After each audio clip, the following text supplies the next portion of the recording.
So before we get started, let's go through a parts list in case you have any question what's in here.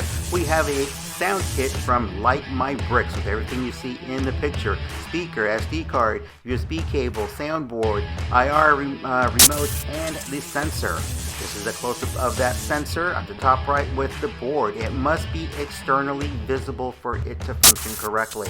This is a USB connection that we'll be using with this unit. You can get this individually or in a kit. Next up is a close-up of those LED diodes. As you can see, they're very, very tiny. Handle them with care. Everything is already pre-wired for you. And what's really nice is these RGB light strips, which can be purchased individually or in a kit from either company. Finally, we have the RGB remote to change the color of those lights. Comes with the soundboard, or you can purchase the soundboard individually if you have the remote already. The IR sensor is built into it. This can be internal, does not have to be external. Let's get started. The sound kit comes with a micro SD card. Before loading it with music or even placing it in the unit, make sure you reformat the card, either in the unit or in a micro SD reader. Select all of your music or any sound bites that you need to be then loaded in there and label them accordingly so they play in the order you want. You have enough information in here or storage to have 128 gigs of information.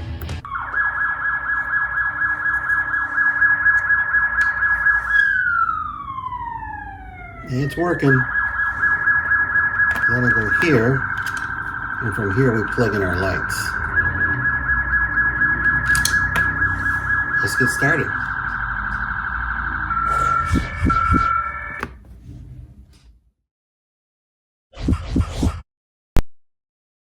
Connect all of your wires to the soundboard. Make sure that before you put everything in place, that everything is actually functioning.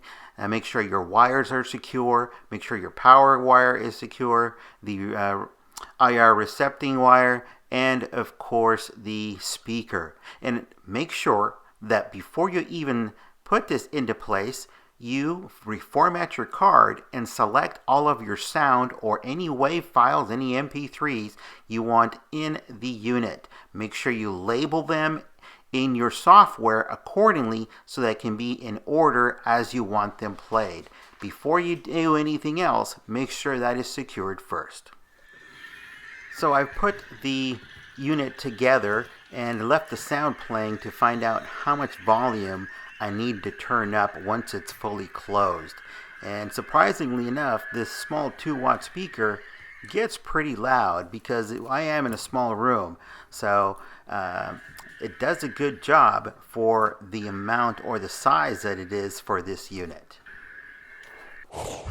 So it's time to install the wiring on the eyes and in underneath the fender. This is the red light that will light up the inside. And of course, that we already have this drilled. By the way, this is the same motorcycle that was in the first video showing you how to light up the motorcycle. I now have to attach the eyes or the wires to the eyes by drilling out the actual eye all the way through to the back so I can feed the wire through. The first motorcycle just had them attached to the outside, and that's how I wired it so you can actually see them.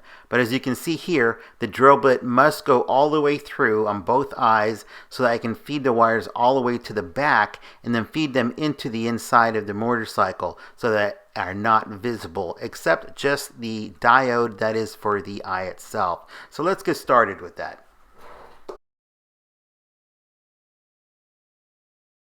To start drilling the eyes, the best thing to do is to get your Dremel and start a pilot hole so that when you put the actual drill bit on that round surface, it doesn't slide off and then scratch up the rest of the surface around the eye. So very carefully choose a designated spot on each headlamp and drill a pilot hole deep enough so that the actual bit will be inserted, and then as you start your Dremel, it does not slide off the surface.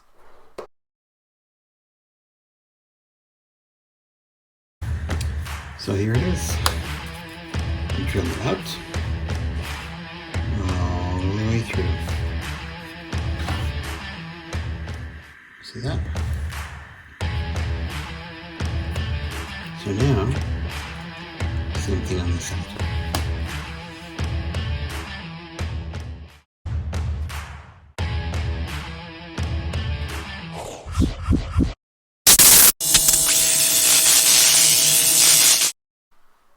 So we finally have the opportunity to run the wires now that we've cut the holes into the actual headlamps, all the way through the skull, all the way to the back. So choose the color that you want as the actual headlamp. I chose white, but you can choose red, green, blue, whatever color you want to have.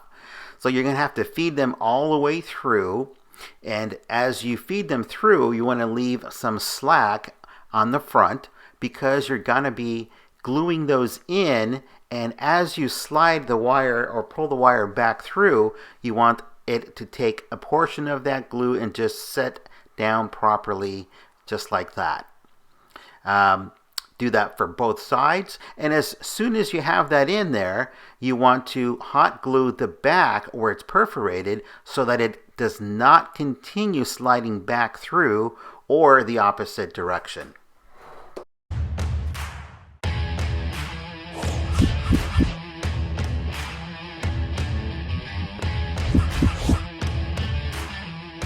So you'll want to do the same for the red light that's going to be under the fender. Feeding it in from the back is going to be easier, and then taking a tweezers or a small object, in this case I took a small file, to thread it through into the position where it's going to be glued in. I then hot glued in the actual LED before I proceeded to hot glue the back so that it would not come back through, and that's what held it in place. I put down a piece of tape to hold it in place while I set the position on the inside, and then used the hot glue to set it down. Now the hot glue is not going to make it permanent. The nice thing about the hot glue is if you need to reset something, you can always heat it up and put it back into position. But if you use something permanent like Gorilla Glue or any other kind of adhesive that dries as a permanent fixture, then you're going to have a lot of trouble repositioning things. You're going to end up breaking or cutting the wire. It's just going to make it that much more difficult. The hot glue is going to be the way to go. By the way, this is the same bike that I used in this video, except it was wired on the outside. Now it is wired on the inside.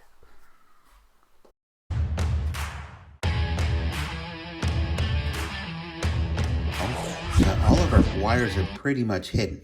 The only thing that is visible is the actual eyes, and you can see the LED here, and of course you can see it on the opposite side. It looks like I gotta reheat this one and straighten it out because it's pointing down, but that's not a problem. It just requires some heat and some part of the glue to be softened up. So on the back, where the holes come in from the eyes, I went ahead, such as I did here, I added a dab of hot glue just to hold that wire in place so it doesn't pull out and it doesn't pull out forward from this side. We have another wire here where it shows our red light right in there. And that one is what illuminates this. Yes. And I went ahead and I cut a notch in the bottom right here. And this is where our sound is going to come from, our speaker. Actually, the speaker is right on this side, and it's laying on the side itself. And then I fed the wire through the back, a small hole that I cut so I can have the USB coming out. But let's take a look at the inside, and all we got to do is just crack it open. We'll just crack it open here. There we go. And then the top right here. Right there. So let me show you this half first. This half is where we have our wire to the rear wheel in the orange light. I haven't hooked it up yet, and I went ahead and looped it and taped it here as I don't want it dangling. Then we'll connect this connection piece to the other half. That is where the, let me move the actual head here. It's not in their way. So I have it hooked up, so I'll just leave it on. never mind, to the panel that's here, the expansion board. So I'll retape these in a moment because I wanted to see at this moment to keep things together. But these are all the wires that are going to the head. So we've got our power source coming here, which is coming off of the board. And then we have the two headlamps, and we have the red wire that goes back in here. So that's this case right here. Now we have down here at the bottom the other orange wire that comes all the way around through here, and I've yet to tape that one down, and that comes through here on the back. There's a notch that I cut right here so that this wire comes through and doesn't get pinched, and I'll do the same cut on the other half so that the other wire comes through for that side. I haven't cut it yet. It's still just sitting there. I've already hot glued this into the crevice that's here, and I left the light down here. And I've already tested it, and it works just fine. So that way when the wheel is sitting in place, right here, it gets lit. That side, but it'll be lit on this side as well too. So that is what it looks like now. So right now we have our expansion board, which is here. I am going to think about adding a second expansion board because I would really like to have a flicker board installed here and run the wires into the exhaust to actually flicker in orange light. And I'll have to run those through here, and of course the lights will be in here. But that's later down the road. I have those ordered, and those should be in by the end of next week. So at this point, you can see the speaker right here. That wire runs right up in here. I looped it. It's right at the bottom, and I taped it down. And that goes right into this. It says audio right here, right there at the corner. The center is the IR remote, and the IR comes right out here.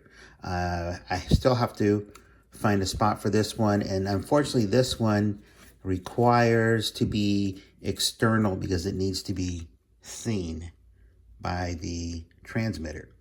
So I'll have to stick that on the outside. But we also have here our expansion board hooking up here at the corner. The top corner up here, that's our actual power source. That's the USB. And the reason I chose the USB is simply because I want to be able to hook it up to a more durable power source, not an internal battery, because once it's sealed, I can't get into it. And it really doesn't have the space for an internal battery for you to get to. If I had to work off of a smaller battery, then it's just going to run through them really quick. And this way I can hook it up with an extension to my PC or my Mac, and then run it there off of the computer and enjoy the project that I've done. Or hook it up to one of these external batteries, USB powered, and then run it through for a while. But everybody's got a different need, different case, and this is what I decided to do for mine.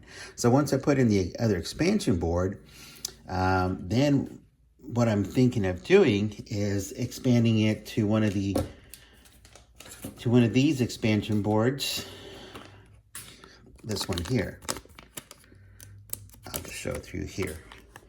And this is the one for RGB lights. This is for an RGB receiver board, so it does come with a transmitter. But the main reason why I want to use it, and I'm going to have to find a spot for it, is simply because this will actually bring it up here, as you can barely see it. These two ports right here are for RGB lights. In other words, we can change the color of the light at will. We don't have to have a single solid color. We can even have it flicker between colors or transcend between one color to another. This is the power source here, and this is the power source going out to another expansion board if I needed to have one. But I'm going to have to hook from here to one of these expansion boards here, and then from here I'll have the two RGB lights, and these are the lights. Now these lights actually work together. It comes as one unit like this. As you can see, they just got a match there. But I went ahead and broke it in half. And the reason I did that is because now I have two. And because it has this circuit here, this little tiny circuit, it provides a closed circuit. So both of these work individually. So this is the actual diode right here, the emitting diode. This is the circuit right in here. RGB giving us the different colors. We are gonna stick this right here. It has a self-adhesive back, and because it is so small, it's gonna allow us to place it here. Now the reason why I went this route, you can see it'll stick on its own because it's got that double stick tape. This is the only one that's going to be on the exterior, and I'm going to run it through here too. So I'll have to cut the other half of the hole here to match up with this one so that it doesn't pinch our wire. And then this will be wrapping back around and hooking up into this board. And that way we have one on each side, and this is what will give us those different tones of color to light up the engine compartment. So we've got magenta, blue, yellow, green, red, and there's also, your standard white. So that is the next project for this. As you can see, that's the simple part, just gluing it down. I've got to cut a notch on this side, is what I mentioned here, to be able to run the wire through. I don't want to run it through here. I don't want to cut a hole through here because this matches up with that, and then there's no space to run the wire. It can get pinched. So let me go ahead and wire the other half, and then we've got to do another test light so that we make sure that all of the lights are working. Now with this expansion board, I will have the ability to change those with the other remote. So we'll have two remotes for this. I'll put them together, and then I have more options. So I can turn these off, run them individually, and same with the others. And if we do get that flicker board in, then we can have the exhaust flickering in the back. So there'll be 3 expansion boards total on this project. So it'll be a while before I finish it because I still have to wait for that piece to come in. But once it's done, it's going to be done. So let me put this back together, and I will be right back with you.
Well, it's now time to put this thing back together. This is our rear fender, and as you can see, the glue that is still sitting there is not going to be reactivated by heating it up. It's pretty much useless now. We're going to have to use a different glue. We'll use Gorilla Glue in this instance. That way we can hold it together.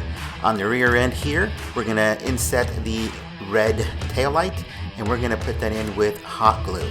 Now, you're only looking at one of the attempts that I did. I ended up attempting this 6 times before I got it right. That hot glue cools very quickly and then it just won't set properly. So I attempted it a few times until I got it right. Now, the fender that you're looking at, I had to heat up and reshape it so that it would sit back where it was. It was actually opened wide and flat. I had to make it concave again. So I heated it up with the blow dryer and then I held it in place until it cooled down. And the next shot you see where I pinched it on the sides so that the corners would not fold up again. And then I actually used an ice pack to cool it down even quicker to be able to hold the position. Now, this was not my only attempt. I actually attempted this 2 other times. I got it right on the 3rd one to be able to get the correct shape of that rear fender. And now I also heated it up on the rear a bit more to give it a lower position. Now we did the same thing with the rib cage. You can see the glue here, there's still some there. Again, it's not going to reactivate with any heat. It's pretty much useless at this point, but we are going to fill it with epoxy sculpt so that we can use it as a glue. As it hardens, it's going to keep it in place. And as you can see, because it is cooled down, it's very rigid. It's very difficult to move it. So we have to heat it up to be able to make it malleable. It's going to become soft. You need it to become soft like if it were gum. Very, very soft. So that you can put it into position.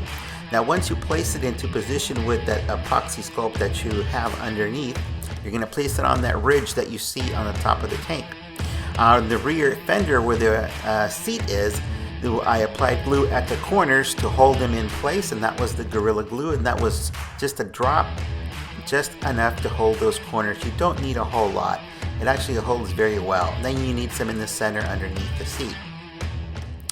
Now, once I had the rib cage in place, actually, before I had the rib cage in place, I ended up having an issue as I closed it because there was a short somewhere and I had to reopen the bike until I found it and set it up correctly, and that was up at the top corner on the right where the steering column is. The wires kept getting pinched.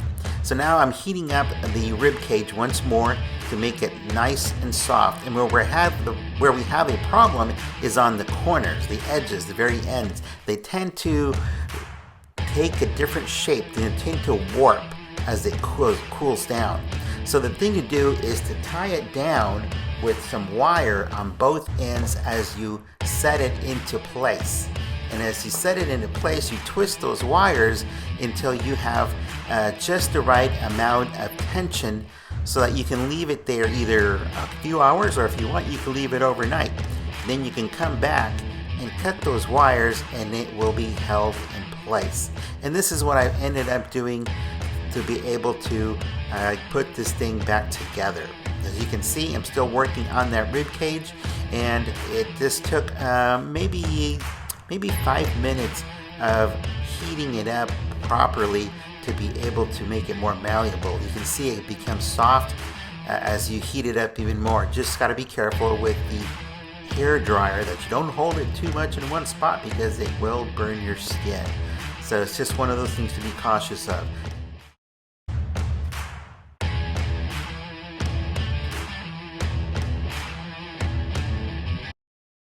Let's take a look at the parts list in case you forgot. That way you don't have to rewind the video. We have a kit, a sound kit by Light My Bricks with the USB cable, the SD card, the speaker, the soundboard, and the remote and the IR sensor that has to be external. This is a close-up of that board with the connections. You see the IR remote sensor at the top. Again, it must be external in the visible sight. This is the USB connection that you can purchase in the kit or individually. Up next we have the actual close-up of the LED diodes. They are incredibly small, they are very delicate, handle them with care. The RGB strips can be purchased from either company, BricsMax or Light My Bricks. Yeah, you can get them in a kit or individual lights themselves. The RGB remote comes as a kit also or individually. And the sensor, or I should say the board, has the actual sensor built into it. So this can be internal. It does not have to be external. This is a parts list for you. I hope this helps you out. I hope you enjoy modifying and customizing your motorcycle. Now keep in mind that the sound you're now hearing is the actual sound out of that 2-watt speaker. It's not a Bose sound system, so don't expect any extraordinary sound, but you will get some nice noise out of it. The SD card is about 128 gigabytes, so it holds a lot of information. I only placed a few songs in here. I don't have a lot of favorites as far as Batman theme songs. I only placed 10 songs and a couple of snippets. But this is what it sounds like. Now, if you like this video, share it, view it again, and please subscribe. Enjoy the video.